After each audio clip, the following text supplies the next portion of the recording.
الحمد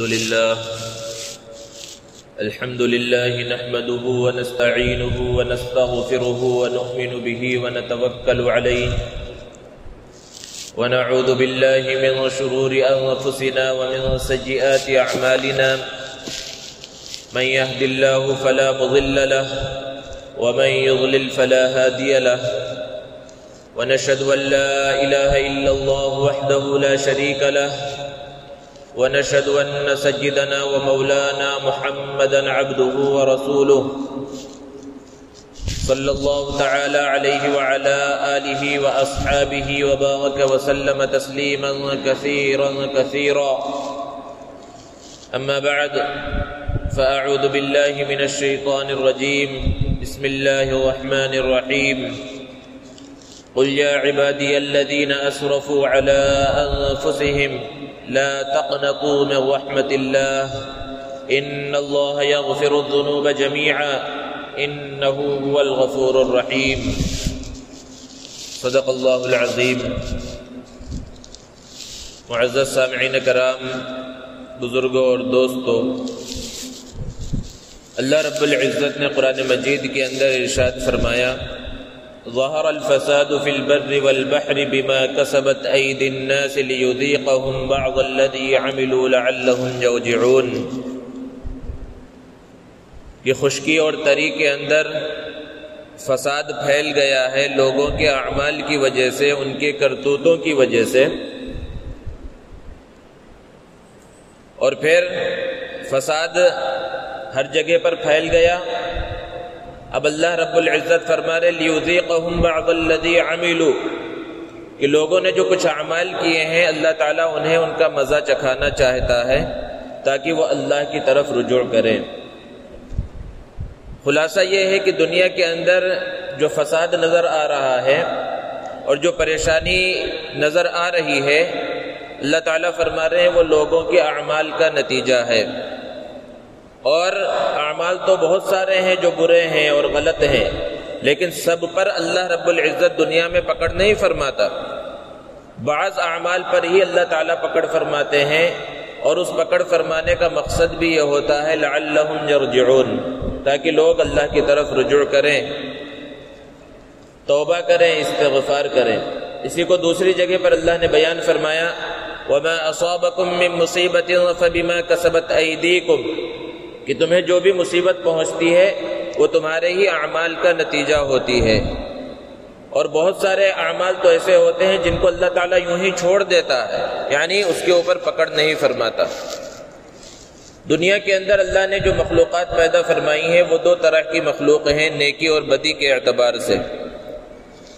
ایک مخلوق تو وہ ہیں جس سے بدی کا اور برائی کا صدور ہوتا ہی نہیں، ان کے اندر برائی کرنے کی طاقت ہی نہیں ہے، اور وہ فرشتے ہیں. اللہ نے ان کی صفت بیان فرمائی: لا يعصون اللہ ما امرهم ويفعلون ما يؤمرون، کہ وہ اللہ کے حکم کی خلاف ورزی نہیں کرتے، انہیں جو کہہ دیا جاتا ہے بس اس کو بجا لاتے ہیں. تو یہ فرشتے ہیں کہ ان سے بدی کا برائی کا تصور ممکن ہی نہیں، ان کے اندر طاقت ہی نہیں ہے کہ وہ گناہ کر سکے.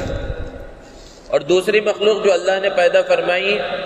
نیکی اور بدی کے اعتبار سے وہ انسان ہے، کہ انسان کو اللہ رب العزت نے اختیار دیا ہے، چاہے تو وہ نیکی کو اختیار کرے اور چاہے تو بدی کو اختیار کرے. دنیا کے اندر انبیاء کرام کے علاوہ کون سا انسان ہے جو یہ کہہ سکے کہ مجھ سے کبھی گناہ کا صدور نہیں ہو سکتا، میں کبھی گناہ کر ہی نہیں سکتا؟ اللہ کے رسول صلی اللہ علیہ وسلم نے بیان فرمایا: کل بنی آدم خطاء، ہر انسان گنہگار ہے، وخیر الخطائین التوابون، اور بہترین گنہگار وہ ہیں جو گناہ ہونے کے بعد اس سے توبہ کر لیتے ہیں، اللہ رب العزت کے سامنے معافی تلافی کر لیتے ہیں. تو انسانوں کے اندر گناہ ہے، نیکی بھی ہے. بڑے سے بڑا گنہگار ہو تو بھی اس کے اندر نیکی کرنے کی صلاحیت موجود ہوتی ہے. اسی طرح بڑے سے بڑا نیک آدمی ہو تو بھی اس کے اندر گناہ کرنے کی صلاحیت موجود ہوتی ہے. لیکن ہوتا ایسا ہے کہ جب انسان کی زندگی گناہوں میں غرق ہوتی ہے تو وہ نیکی کرنے کی جو صلاحیت ہوتی ہے اس کے اوپر زنگ لگ جاتا ہے، اور نیکی کی طرف انسان کا دل جلدی مائل نہیں ہوتا. بہرحال خلاصہ یہ ہے کہ اللہ رب العزت گناہوں کی وجہ سے پکڑ فرماتے ہیں، گناہوں کی وجہ سے بھی پریشانیاں آتی ہیں، مصیبتیں آتی ہیں، تو اللہ رب العزت آزماتے ہیں۔ دنیا کے اندر تقریباً 1.25 سال اور 1.5 سال سے جو ماحول ہے، ایک وبا پوری دنیا کے اندر پھیلی ہوئی ہے، اور وقتاً فوقتاً اس کی وجہ سے ہم بہت ساری عبادات سے بھی محروم ہو جا رہے ہیں، مساجد غیر آباد ہو جا رہی ہیں۔ اس کے اوپر اگر ہم غور کریں تو ہمارے اعمال بھی ایک اعتبار سے ذمہ دار ہیں۔ یہ ہلکے پھلکے جھٹکے اللہ رب العزت اس لیے دیتے ہیں کہ لوگ اللہ کی طرف رجوع کریں، اور کبھی بسا اوقات ایسا بھی ہوتا ہے کہ پریشانیاں اور مصیبتیں آتی ہیں، وہ گناہوں کا نتیجہ نہیں ہوتی، لیکن اللہ رب العزت بندوں کو آزمانا چاہتے ہیں، اور پھر ایسے حالات میں جو پریشانی آتی ہے، اس پریشانی پر جب انسان صبر کرتا ہے، اس کو برداشت کرتا ہے، تو اس سے اعمال کے اندر اور اعمال میں بھی ترقی ہوتی ہے، اور نیکیوں کے اندر بھی ترقی ہوتی ہے۔ اللہ رب العزت نے قرآن مجید کے اندر بیان فرمایا وَلَنَبْلُوَنَّكُمْ بِشَيْءٍ مِّنَ الْخَوْفِ وَالْجُوعِ وَنَقْصٍ مِّنَ الْأَمْوَالِ وَالْأَنفُسِ وَالثَّمَرَاتِ۔ اللہ تعالیٰ فرما رہے ہیں کہ ہم تمہیں ضرور آزمائیں گے۔ بہت سخت تاکید کے ساتھ اللہ نے بیان فرمایا کہ تمہاری آزمائش ضرور ہوگی، اور آزمائش کس انداز میں ہوگی؟ اللہ نے بیان فرمایا بِشَيْءٍ مِّنَ الْخَوْفِ، کبھی خوف کے ذریعے آزمایا جائے گا تمہیں، ڈر۔ اب دیکھیے یہ جو بیماری کا ماحول چل رہا تھا، کیسا ڈر کا ماحول تھا، ہر آدمی یہ ڈر رہا تھا کہ کہیں وہ بیماری کے اندر مبتلا نہ ہو جائے، اور بہت سے لوگ جو دنیا سے چلے گئے، لوگ یہ کہہ رہے ہیں کہ صرف ڈر کی وجہ سے، یعنی بیماری اتنی زیادہ نہیں تھی لیکن وہ ڈر گئے کہ لوگ مر رہے ہیں، لوگ پریشان ہیں، ہاسپٹل میں جا رہے ہیں تو واپس نہیں آ رہے، یہ ڈر اور خوف دلوں میں بیٹھ گیا۔ تو اللہ تعالیٰ کبھی ڈر دے کر آزماتے ہیں، خوف کے ذریعے آزماتے ہیں، اور یہ سلسلہ شروع سے چل رہا ہے۔ ذرا اندازہ لگائیے، تصور کیجئے، ہر چیز میں ہمارے لیے نمونہ محمد عربی صلی اللہ علیہ وسلم کی حیات طیبہ ہے، صحابہ کرام کی حیات طیبہ ہے، کہ اللہ کے رسول صلی اللہ علیہ وسلم اپنے گھر کے اندر تشریف فرما ہے،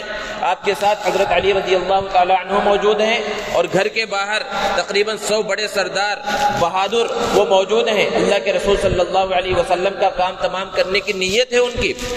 کیسا ڈر کا اور خوف کا ماحول نہیں ہوگا، لیکن اللہ رب العزت نے سکون اور اطمینان کی دولت سے نوازا، اور اللہ کے رسول صلی اللہ علیہ وسلم ان کی آنکھوں کے سامنے سے چلے گئے اور انہیں پتہ بھی نہیں چلا۔ تو وہ ڈر کا ماحول وہاں بھی تھا، لیکن اس میں ہمیں سبق کیا ملا کہ خطرناک سے خطرناک ڈر کا ماحول ہو، خوف کا ماحول ہو، اس میں بھی اللہ رب العزت کے اوپر بھروسہ کیا جائے، امید نہ ہاری جائے، مایوس نہ ہوا جائے۔ تو کبھی ڈر کے ذریعے اللہ تعالیٰ آزماتے ہیں، اور آگے بیان فرمایا والجوع، اللہ تعالیٰ بھوک کے ذریعے بھی آزماتے ہیں، فاقہ کشی کے ذریعے آزماتے ہیں۔ اللہ کے رسول صلی اللہ علیہ وسلم کے بارے میں حضرت عائشہ صدیقہ رضی اللہ تعالی عنہ بیان فرماتی ہیں کہ ہمارے گھر میں کبھی کبھی کئی دن ایسے گزر جاتے کہ چولہا جلنے کی نوبت نہیں آتی تھی۔ اور آگے اللہ نے بیان فرمایا وَنَقْسِم مِّنَ الْأَمْوَالِ، مال کے اندر کمی کے ذریعے آزماتے ہیں۔ وہ صحابہ کرام کا ایک بہت بڑا طبقہ جو مکہ المکرمہ سے مدینہ المنورہ روانہ ہوا، مکہ میں اپنی دولت، اپنی جائیداد سب کچھ چھوڑ کر چلے گئے، کچھ بھی ان کے پاس باقی نہیں رہا، لیکن پھر بھی وہ ثابت قدم رہے، اس طرح انہیں آزمایا گیا۔ آگے اللہ نے بیان فرمایا وَنَقْسِم مِّنَ الْأَمْوَالِ وَالْأَنفُسِ، جانوں میں کمی کے ذریعے بھی آزماتے ہیں۔ کسی عزیز کا انتقال ہو گیا، رشتہ دار کا انتقال ہو گیا، یہ بھی ایک طرح کی آزمائش ہے کہ اس میں انسان کس طرح صبر کرتا ہے، کہیں وہ صبر کے دامن کو چھوڑ تو نہیں دیتا۔ اللہ کے رسول صلی اللہ علیہ وسلم کی حیات طیبہ دیکھ لیں، اللہ کے رسول صلی اللہ علیہ وسلم ابھی دنیا میں تشریف نہیں لائے، والد محترم کا انتقال ہو گیا، 6 سال کی عمر ہے، والدہ محترمہ کا انتقال ہو گیا، پھر چند دنوں کے بعد دادا کا انتقال ہو گیا، اور ہر حال میں ساتھ دینے والے چچا ہیں، پھر ان کا انتقال ہو جاتا ہے، اور سب سے پہلے ایمان قبول کرنے والی آپ کی سفر حضر کے ساتھی حضرت خدیجہ الکبریٰ رضی اللہ تعالی عنہ، ان کا انتقال ہو جاتا ہے۔ اللہ کے رسول صلی اللہ علیہ وسلم کے گھر میں بیٹوں کی ولادت ہوتی ہے، ایک کے بعد ایک ان کا انتقال ہو جاتا ہے۔ تو جانوں میں کمی کے ذریعے اللہ کے رسول صلی اللہ علیہ وسلم کے سامنے یہ حالات سب سے زیادہ پیش آئے، تو ہمارے لیے ان سب چیزوں کے اندر سبق ہے۔ اور آگے اللہ نے بیان فرمایا والثمرات، پھلوں میں کمی کے ذریعے بھی اللہ تبارک و تعالیٰ آزماتے ہیں۔ پھر آگے بیان فرمایا وبشر الصابرین، کہ یہ ساری آزمائشیں ہیں، بھوک کے ذریعے آزمائش، جانوں میں کمی کے ذریعے آزمائش، مالوں میں کمی کے ذریعے آزمائش، پھلوں میں کمی کے ذریعے آزمائش، خوف کے ذریعے آزمائش، ان آزمائشوں کے اندر جو ثابت قدم رہتا ہے، صبر کرتا ہے، اللہ تعالیٰ نے بیان فرمایا وَبَشِّرِ الصَّابِرِينَ، یہ نبی صلی اللہ علیہ وسلم ایسے صبر کرنے والوں کو خوشخبری سنا دیجئے۔ پھر آگے اگلی آیت میں بیان فرمایا الَّذِينَ إِذَا أَصَابَتْهُمْ مُصِيبَةٌ قَالُوا إِنَّا لِلَّهِ وَإِنَّا إِلَيْهِ رَاجِعُونَ۔ یہ صبر کرنے والوں کی صفت کیا ہے؟ سچے پکے مسلمان جو پریشانیوں پر، مصیبتوں کے اوپر صبر کرتے ہیں، ان کی علامت کیا ہے؟ اللہ نے بیان فرمایا کہ جب انہیں کوئی مصیبت پہنچتی ہے، اذا اصابتهم مصیبہ، تو ان کی زبان سے یہ الفاظ نکلتے ہیں انا للہ و انا الیہ راجعون۔ اور یہ لفظ، یہ آیت کریمہ، یہ جملہ ہماری زبان پر تو ہمیشہ رہتا ہی ہے، کسی ادھر سے کبھی ادھر سے کبھی ادھر سے انتقال کی خبریں آتی رہتی ہیں اور ہماری زبان سے یہ الفاظ نکلتے رہتے ہیں انا للہ و انا الیہ راجعون۔ اگر ہم غور کریں، ہم سرسری انداز میں انا للہ و انا الیہ راجعون تو ضرور پڑھتے ہیں، لیکن اس کے اندر کیا باریکی ہے، اس کے اندر اللہ تعالیٰ کہنا کیا چاہتے ہیں، اس کے اندر سبق کیا ہے، اس کی طرف ہم نے غور نہیں کیا۔ اس کے اندر اللہ تعالیٰ فرما رہے کہ بندہ یہ کہہ رہا انا للہ، ہم اللہ کے واسطے ہیں، بے شک ہم اللہ کے لیے، و انا الیہ راجعون، اور ہمیں اللہ ہی کی طرف لوٹ کر جانا ہے۔ تو اس کے اندر یہ صرف زبان سے کہہ لینا نہیں ہے، بلکہ اس آیت کریمہ کو اپنی زندگی کے اندر اتار لینا ہے کہ پریشانی آ گئی، مصیبتیں آ گئی، تو اب وقت آ گیا ہے اللہ کی طرف رجوع کرنے کا۔ جو ہم کہہ رہے ہیں زبان سے، اس کو عمل کر کے دکھلانا ہے کہ انا للہ، ہمیں اللہ نے پیدا کیا، ہم اللہ کی ملکیت ہیں، ہم اللہ کی امانت ہیں، و انا الیہ راجعون، اور ہمیں اسی کی طرف لوٹ کر جانا ہے، رجوع کرنا ہے۔ تو یہ حالات جو چل رہے ہیں، اس کے اندر سب سے بنیادی ضرورت وہ رجوع اللہ، انابت اللہ کی ہے کہ اللہ کی طرف رجوع کریں، اللہ کی طرف لوٹیں، توبہ استغفار کریں، اپنی زندگی کے رخ کو موڑیں، اپنے آپ کو سدھارنے کی کوشش کریں۔ لیکن اگر مشاہدہ کیا جائے، حالات کا جائزہ لیا جائے، ہر شخص اپنا جائزہ لے، اپنا محاسبہ کرے، تو پتہ چلے گا کہ اتنے خطرناک حالات آ گئے، لوگ اتنی سخت ترین پریشانیوں کے اندر مبتلا ہوئے، پوری دنیا کا ایسا خطرناک ماحول ہے، لوگ حج کے لیے جانا چاہتے ہیں، حج کا مہینہ بالکل قریب آ گیا ہے، حج کے لیے نہیں جا سکتے، عمرے کا لوگوں نے ارادہ کر رکھا تھا، عمرے کے لیے نہیں جا پا رہے ہیں، اور پوری دنیا کے اندر خطرناک حالات ہیں۔ لیکن ہم غور کریں، کیا ہماری زندگی کے اندر کوئی تبدیلی آئی ہے؟ پہلے جس طرح زندگی گزر رہی تھی اسی طرح اب بھی زندگی گزر رہی ہے۔ پہلے بھی اللہ کی طرف رجوع نہیں کر رہے تھے، اب بھی اللہ کی طرف رجوع نہیں کر رہے ہیں۔ پہلے بھی نمازوں کی پابندی نہیں ہوتی تھی، اب بھی اسی طرح زندگی گزر رہی ہے۔ انابت اللہ کی جو صفت ہونی چاہیے، رجوع اللہ، اللہ کی طرف لوٹنے کی، اللہ کے جانب رجوع کرنے کی، وہ صفت، وہ کیفیت پیدا نہیں ہو رہی ہے۔ جبکہ نبی کریم صلی اللہ علیہ وسلم کی حالت کیا تھی؟ احادیث مبارکہ کے ذخیرے کو اٹھا کر دیکھیے کہ تھوڑی سی تیز ہوا بھی چلنے لگتی، اللہ کے رسول صلی اللہ علیہ وسلم فوراً مسجد تشریف لاتے، اللہ کی طرف رجوع کرتے۔ تیز بارش ہونے لگتی تو کہیں یہ پریشان نہ کر دے اور یہ پریشانی والی بارش نہ ہو، فوراً اللہ کی طرف رجوع کرتے۔ اور آج سے 20-25 سال پہلے بھی لوگوں کے اندر یہ ماحول تھا کہ رجوع اللہ کی کیفیت تھی، لیکن اب جو بڑے اللہ والے ہیں، بزرگ ہیں، علماء ہیں، وہ فرماتے ہیں کہ جیسے جیسے زمانہ آگے گزر رہا ہے، نوجوانوں کے اندر سے خاص طور پر رجوع اللہ کی جو کیفیت ہونی چاہیے وہ کیفیت ختم ہوتی جا رہی ہے۔ بڑے سے بڑے حادثات کو دیکھ رہے ہیں اور بڑی سے بڑی پریشانیوں اور مصیبتوں کو اپنے سامنے دیکھ رہے ہیں، لیکن اللہ کی طرف رجوع کرنے کا وہ جذبہ پیدا نہیں ہو رہا ہے۔ گناہوں سے بچنے کی اپنے اندر جو طاقت ہونی چاہیے وہ طاقت بظاہر نظر نہیں آ رہی ہے۔ حالانکہ اللہ رب العزت تو بندوں کے انتظار میں ہے، کب یہ میرے گنہگار بندے میرے دربار میں آ جائیں اور میں انہیں معاف کر دوں۔ تو یہ اللہ کی طرف سے حالات سخت ترین ہیں، آزمائش ہے۔ اس آزمائش میں اسی وقت کامیاب ہو سکتے ہیں جب ہم رجوع اللہ کریں۔ ایک انسان پوری زندگی گناہوں کے اندر غرق کر دے، 90 سال کا، 100 سال کا بوڑھا ہے، کبھی اللہ کے سامنے اس نے سر کو نہیں جھکایا، کبھی اللہ کی عبادت نہیں کی، مال و دولت کے اندر کھیلتا رہا، سب کچھ رہا اس کے پاس، لیکن جیسے جیسے عمر آگے بڑھی، بیوی نے ساتھ چھوڑ دیا، جان چھڑکنے والی اولاد نے ساتھ چھوڑ دیا، مال و دولت بھی اس کے ہاتھ سے جاتا رہا، کوئی پوچھنے والا نہیں ہے، آنکھوں کی روشنی کم ہو گئی، کانوں کے اندر اب وہ قوت سماعت باقی نہیں رہی، زبان کے اندر وہ ذائقہ اور مزہ باقی نہیں رہا، ایسے سخت ترین حالات بالکل اس کے اوپر آ گئے۔ اب ایسا بندہ جو ساری زندگی گناہوں میں غرق کر چکا تھا، کفر اور شرک کے دلدل کے اندر پڑا ہوا تھا، ایسے حالات میں اب وہ آخری عمر میں بھی اللہ کے دربار میں آ جائے، اللہ کی طرف رجوع کر لے تو اللہ کے دربار سے خالی ہاتھ نہیں بھیجا جاتا، اللہ رب العزت اس کا بھی استقبال کرتے ہیں کہ دیر سے ضرور آیا ہے لیکن ایسے در پر آ گیا ہے جہاں سے خالی ہاتھ نہیں لوٹایا جاتا۔ اللہ رب العزت کے دربار سے کسی کو خالی ہاتھ نہیں لوٹایا جاتا۔ ساری زندگی گناہوں کے اندر غرق کر دی، اللہ رب العزت صرف اسے معافی نہیں فرمائیں گے کہ کفر و شرک کے اندر مبتلا تھا اور ایمان کے دامن کے اندر اب آ گیا۔ اللہ رب العزت نے قرآن مجید میں تو یہاں تک بیان فرمایا کہ اس کے جتنے گناہ تھے ہر گناہ کے بدلے میں اللہ تعالیٰ ایک ایک نیکی عطا فرمائیں گے۔ الا من تاب وآمن وعمل عملا صالحا فاولئک یبدل اللہ سیئاتہم حسنات، کہ جو ایمان لے کر آ جائے، توبہ کر لے، اللہ رب العزت اس کے سیئات کو حسنات سے بدل دیتے ہیں، اس کے جو گناہ تھے ان گناہوں کو نیکیوں سے بدل دیتے ہیں۔ تو اللہ رب العزت تو بندوں کے انتظار میں ہے کہ کب میرے یہ بندے میری جانب رجوع کریں اور میں انہیں معاف کر دوں۔ بارہا آپ نے سنا نبی کریم صلی اللہ علیہ وسلم نے مثال سے بیان فرمایا، احادیث کی بڑی کتابوں کے اندر یہ حدیث اور یہ مثال، یہ واقعہ بھی موجود ہے کہ اللہ رب العزت ایک بندہ جب توبہ کرتا ہے اللہ تعالیٰ آسمانوں میں خوشیاں مناتے ہیں۔ حالانکہ توبہ بندے کی قبول ہوئی ہے، خوشی بندے کو منانا چاہیے تھا، لیکن ایک گنہگار بندہ جب توبہ کرتا ہے اللہ رب العزت خوشی مناتے ہیں۔ اور کیسی خوشی مناتے ہیں اور اللہ تعالیٰ کو کتنی خوشی ہوتی ہے، پیارے آقا صلی اللہ علیہ وسلم نے مثال سے سمجھایا کہ ایک آدمی لمبے سفر کے واسطے اپنے گھر سے نکلا، سواری کو تیار کیا اور توشہ بھی رکھ لیا، پانی بھی رکھ لیا، کیونکہ لمبا سفر ہے۔ اس زمانے کے اعتبار سے اللہ کے رسول صلی اللہ علیہ وسلم نے مثال بیان فرمائی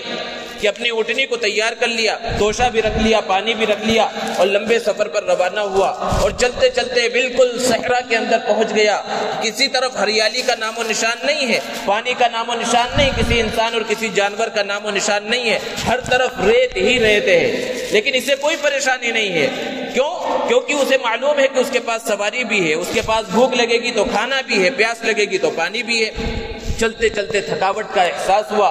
تو تھوڑی دیر آرام کی غرض سے سواری سے اترا اور نیچے لیٹ گیا کہ تھوڑی دیر سو جائے گا اور پھر اس کے بعد اٹھ کر آگے سفر کو پورا کرے گا۔ اور جب لیٹا اس کی آنکھ لگ گئی، نیند آ گئی، اور پھر جب نیند کھلی تو بھوک کا احساس ہے۔ اب اس نے سوچا کہ تھوڑا سا کھانا کھا لوں اور پانی پی لوں اور اس کے بعد اپنے سفر پر روانہ ہوں۔ لیکن جب آنکھ کھلی اور ادھر ادھر نظر دوڑایا تو وہ سواری جس کے اوپر وہ آ رہا تھا اور وہ کھانا اسی سواری پر موجود تھا، وہ پانی اسی سواری پر موجود تھا، وہ سواری ہی غائب ہے۔ اب یہ شخص بڑا پریشان ہے، ادھر بھاگ رہا ہے ادھر بھاگ رہا ہے، صحرا کے اندر،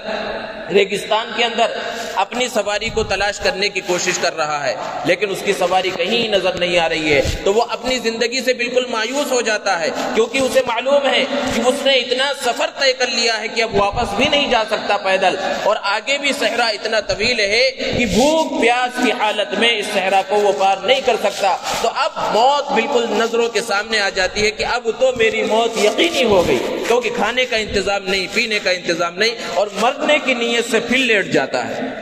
اور پھر لیٹتا ہے، پھر آنکھ لگ جاتی ہے، اور پھر اس کی آنکھ کھلتی ہے، اور جب دوبارہ اس کی آنکھ کھلتی ہے تو اس سواری کو توشے اور پانی سمیت پھر وہیں پر پاتا ہے۔ اللہ کے رسول صلی اللہ علیہ وسلم نے بیان فرمایا کہ اس شخص کو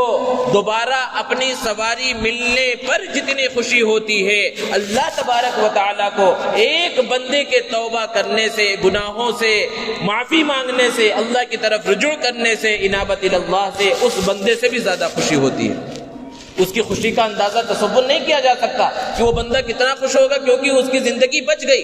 ایک حدیث میں تو یہاں تک بیان کیا اللہ کے رسول صلی اللہ علیہ وسلم نے کہ جب وہ دوبارہ اپنی سواری کو دیکھتا ہے خوشی میں پاگل ہو جاتا ہے، اور اس کی زبان سے یہ الفاظ نکلتے ہیں، اے اللہ میں تیرا خدا ہوں، تو میرا بندہ ہے، یعنی الٹا بولتا ہے۔ بولنا یہ چاہیے تھا کہ اللہ میں تیرا بندہ ہوں، تو میرا معبود ہے، لیکن خوشی کے اندر وہ خوشی سے پھولے نہیں سماتا، اور اس کی زبان سے یہ الفاظ نکلتے ہیں کہ اللہ تو میرا تیرا بندہ ہے، میں تیرا معبود ہوں، اللہ تعالیٰ اس پر بھی مسکراتے ہیں اور خوش ہوتے ہیں، تو اللہ تبارک و تعالیٰ کو اس بندے سے زیادہ خوشی ہوتی ہے۔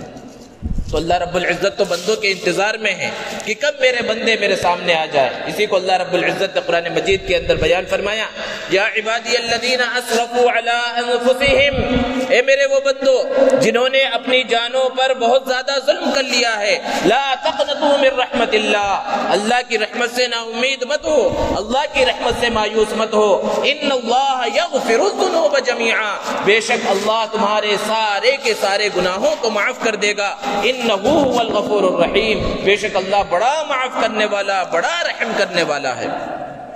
مفسرین نے بیان فرمایا کہ دراصل یہ آیت کریمہ حضرت وحشی کے بارے میں نازل ہوئی تھی۔ حضرت وحشی کون ہے؟ حضرت حمزہ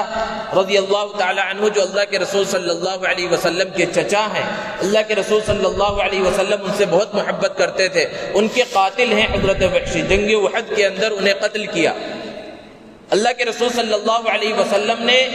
اس وقت قسم کھائی کہ جس طرح میرے چچا کے ساتھ سلوک کیا گیا ہے، میں 70 کافروں کے ساتھ ایسا ہی سلوک کروں گا۔ اللہ کے رسول صلی اللہ علیہ وسلم بہت غصے میں تھے۔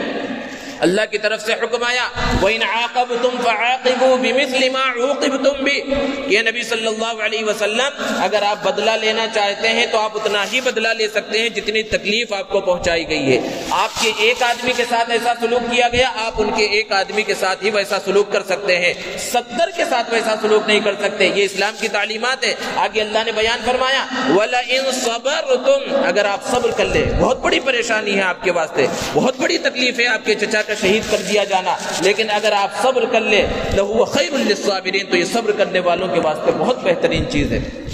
کہاں ابھی چند لمحے پہلے اللہ کے رسول صلی اللہ علیہ وسلم نے قسم کھائی تھی کہ 70 کافروں کے ساتھ ایسا معاملہ کیا جائے گا، لیکن اللہ کی طرف سے جب صبر کو بہتر کیا کہا گیا، اللہ کے رسول صلی اللہ علیہ وسلم نے فرمایا میں معاف کرتا ہوں، ایک کے ساتھ بھی میں بدلہ نہیں لوں گا، میں صبر کو اختیار کروں گا۔ ایک طرف یہ حالات ہیں۔ چند دنوں کے بعد اللہ کے رسول صلی اللہ علیہ وسلم نے وحشی کے نام، جو اللہ کے رسول صلی اللہ علیہ وسلم کے چچا کا قاتل ہے، اس کے نام اسلام کی دعوت کا خط لکھا کہ اسلام کو قبول کر لو۔ ہونا کیا چاہیے تھا؟ وحشی جو اللہ کے رسول صلی اللہ علیہ وسلم کے چچا کا قاتل ہے، فوراً آتا کہ ادھر سے معافی مل رہی ہے اور ایمان قبول کر لیتا، لیکن شرطوں پر شرطیں لگائی جا رہی ہے، اور اللہ رب العزت کتنا بندوں کو برداشت کرتے ہیں، اور نبی کریم صلی اللہ علیہ وسلم کے اندر کتنا برداشت کا مادہ تھا، تحمل اور بردباری تھی، اس کا اس واقعے سے پتہ چلتا ہے۔ وحشی نے جواب میں لکھا اللہ کے رسول صلی اللہ علیہ وسلم کو کہ آپ مجھے ایمان کی دعوت دے رہے ہیں، حالانکہ آپ نے ہی قرآن میں بیان فرمایا، آپ ہی قرآن کی اس آیت کو صحابہ کے سامنے پیش کرتے ہیں کہ اللہ رب العزت نے بیان فرمایا کہ جو شخص فلاں فلاں گناہ کرے، وہ قتل کرے، زنا کے اندر مبتلا ہو اور یہ گناہ کرے، یلیق وثاما یضاعف له العذاب، تو اس کے عذاب کو دگنا کر دیا جائے گا، اسے معاف نہیں کیا جائے گا۔ اور میں نے تو یہ سارے گناہ کیے اور قتل تو ایسی عظیم ہستی کا کیا ہے جو آپ کا چچا ہے، اور پھر آپ جو ہے مجھے ایمان کی دعوت کیسے دے رہے ہیں؟ تو جب وحشی کا یہ جواب آیا، اللہ رب العزت کی طرف سے اور ایک آیت کریمہ نازل ہوئی، اور وہ آیت کریمہ یہ تھی، ان اللہ لا یغفر ان یشرک بہ ویغفر ما دون ذلک لمن یشاء، کہ اللہ تعالیٰ شرک اور کفر کو تو معاف نہیں فرمائیں گے، لیکن شرک اور کفر کے علاوہ جتنے گناہ ہوں گے اللہ رب العزت جس کے لیے چاہیں گے معاف فرما دیں گے۔ جب یہ آیت نازل ہوئی، اللہ کے رسول صلی اللہ علیہ وسلم نے وحشی کے پاس اس آیت کو لکھ کر بھیجا خط کے ذریعے۔ وحشی نے جب اس آیت کریمہ کو پڑھا تو اس نے کہا یہاں اس کے اندر یہ لکھا ہوا ہے کہ اللہ تعالیٰ شرک اور کفر کے علاوہ سارے گناہوں کو معاف کر دیں گے، ٹھیک ہے میں شرک اور کفر سے توبہ کرنے کے لیے تیار ہوں، لیکن اس کے اندر ہے لمن یشاء، جس کے لیے چاہیں گے، اور ہو سکتا ہے اللہ تعالیٰ میرے لیے نہ چاہیں، اللہ کی مشیت میرے واسطے نہ ہو۔ تو اللہ کے رسول صلی اللہ علیہ وسلم کے پاس جب یہ پیغام پہنچا تو اس وقت یہ آیت کریمہ نازل ہوئی جو ابھی تلاوت کی گئی تھی، یا عبادی الذین اسرفوا علی انفسہم، اے میرے وہ بندو جنہوں نے اپنی جانوں پر ظلم کر لیا ہے، لا تقنطوا من رحمت اللہ، یا مشیت کی قید بھی ختم ہو گئی، اللہ کی رحمت سے مایوس مت ہو، ان اللہ یغفر الذنوب جميعا، اللہ تمہارے سارے گناہوں کو معاف کر دے گا۔ احادیث میں بیان کیا گیا کہ سمندر کے جھاگ کے برابر گناہ ہے، ریت کے ذرات کے برابر بھی گناہ ہے، اللہ رب العزت معاف کر دیں گے۔ یہ آیت کریمہ اللہ کے رسول صلی اللہ علیہ وسلم نے وحشی کے پاس بھیجی، اور وحشی نے جب اس کو پڑھا تو کہا ہاں اب یہ معاملہ سدھر گیا ہے، اور آئے اور اسلام کو قبول کر لیا۔ اللہ کے رسول صلی اللہ علیہ وسلم بہت خوش تھے جب یہ آیت کریمہ نازل ہوئی. آپ صلی اللہ علیہ وسلم نے فرمایا کہ اگر اس آیت کے بدلے میں پورے جہان کی دولت بھی مجھے دے دی جائے تو میں اس کو ٹھکرا دوں. صحابہ نے پوچھا اللہ کے رسول کیا یہ آیت کریمہ خاص وحشی کے واسطے نازل ہوئی ہے یا سارے مسلمانوں کے واسطے عام ہے؟ اللہ کے رسول صلی اللہ علیہ وسلم نے فرمایا بل للمؤمنین عامہ، کہ نازل تو ہوئی ہے وحشی کے واقعے میں لیکن سارے مسلمانوں کے واسطے عام ہے. تو اللہ رب العزت کی طرف سے تو ایسا عام معافی کا اعلان ہے، لیکن ہم ہیں کہ ہمارے دلوں کے اندر انابت اللہ اور رجوع اللہ کا جذبہ ذرہ برابر پیدا نہیں ہوتا. حالانکہ بے شمار واقعات ہم سنتے ہیں کہ کس طرح اللہ رب العزت گنہگاروں کو معاف کرتے ہیں، کس طرح انسان گناہوں کی زندگی کے اندر گناہوں کی دلدل کے اندر پھنسا ہوا ہو لیکن سچے دل سے اللہ رب العزت کے سامنے توبہ کر لے تو صرف گناہوں کو ہی معاف نہیں فرماتے، اللہ رب العزت اس کے حالات کو بھی درست فرما دیتے ہیں، روزی کے اندر برکت پیدا فرماتے ہیں، بیماریوں کو ختم کر دیتے ہیں. بہت سارے فائدے ہیں جو صرف رجوع اللہ سے اور انابت اللہ سے حاصل ہوتے ہیں. اللہ کے رسول صلی اللہ علیہ وسلم نے بنی اسرائیل کے ایک شخص کے واقعے کو بیان فرمایا کہ بہت بڑا گنہگار تھا. بنی اسرائیل خود گنہگار قوم ہے، سرکش قوم ہے، نبیوں کو انہوں نے قتل کیا، لیکن وہ اتنا بڑا گنہگار تھا کہ بنی اسرائیل کے دوسرے لوگ بھی اس سے پریشان تھے اور اسے بار بار وارننگ دیتے تھے، سمجھاتے تھے کہ دیکھو تم گناہوں سے رکو، یہ غلط کاموں سے رکو ورنہ ہم تمہارا بائیکاٹ کر دیں گے، ہم تمہیں یہاں سے اپنے علاقے سے تمہیں بھیج دیں گے، جلا وطن کر دیں گے. لیکن کچھ دن وہ گناہوں سے اور غلط کاموں سے بچا رہتا، پھر گناہوں کے اندر مبتلا ہو جاتا. تو جب بستی والے اور اس کے علاقے والے اس سے بیزار ہو گئے تو اس کو انہوں نے پکڑا اور اپنے علاقے سے دور لے جا کر ایک کچرے کی کنڈی میں ڈال دیا. اب وہاں یہ شخص بڑا پریشان ہے، بیماری نے اسے آ گھیرا اور پریشان ہو گیا، کہیں پر جو ہے کوئی نظر نہیں آ رہا ہے. علاقے والوں نے ساتھ چھوڑ دیا، رشتہ داروں نے ساتھ چھوڑ دیا اور اسے اپنے محلے سے بھی نکال دیا ہے. حدیث میں ہے رآ یمینا و شمالا، دائیں دیکھا بائیں دیکھا اوپر دیکھا نیچے دیکھا، کوئی نظر نہیں آ رہا ہے، سب نے منہ پھیر لیا ہے. اب ایسے موقع پر اللہ کی یاد آئی اور اللہ رب العزت سے اس نے معافی مانگی، اور معافی بھی کیسے عظیم انداز میں مانگی. اس نے کہا اے اللہ اگر مجھے معاف کرنے کی وجہ سے آپ کے خزانے میں ذرہ برابر کمی ہوتی تو میں آپ سے معافی نہ مانگتا، لیکن مجھے معلوم ہے کہ اگر آپ مجھے معاف کر دیں گے آپ کے خزانے کے اندر ذرہ برابر کمی ہونے والی نہیں ہے. اے اللہ تیری عزت کا واسطہ، تیری جلالت کا واسطہ، تیری عظمت شان کا واسطہ، اے اللہ مجھے معاف فرما دے. اللہ رب العزت نے معاف کر دیا، اس کا انتقال ہو گیا. اور ادھر حضرت موسیٰ علیہ السلام کو اللہ رب العزت نے حکم دیا کہ فلاں شخص کا جنازہ فلاں جگہ پر ہے، اس کا جنازہ پڑھو اور لوگوں میں اعلان کر دو کہ جو شخص بھی اس کے جنازے کے اندر شریک ہوگا اللہ رب العزت جنازے میں شرکت کی وجہ سے اس کے گناہوں کو معاف کر دیں گے. ظاہر سی بات ہے آسان سا سودا تھا. جب حضرت موسیٰ علیہ السلام کی طرف سے اعلان ہوا کہ صرف ایک جنازے میں شرکت کی وجہ سے لوگوں کی گناہوں کی معافی ہوگی تو جوک در جوک لوگ پہنچ گئے،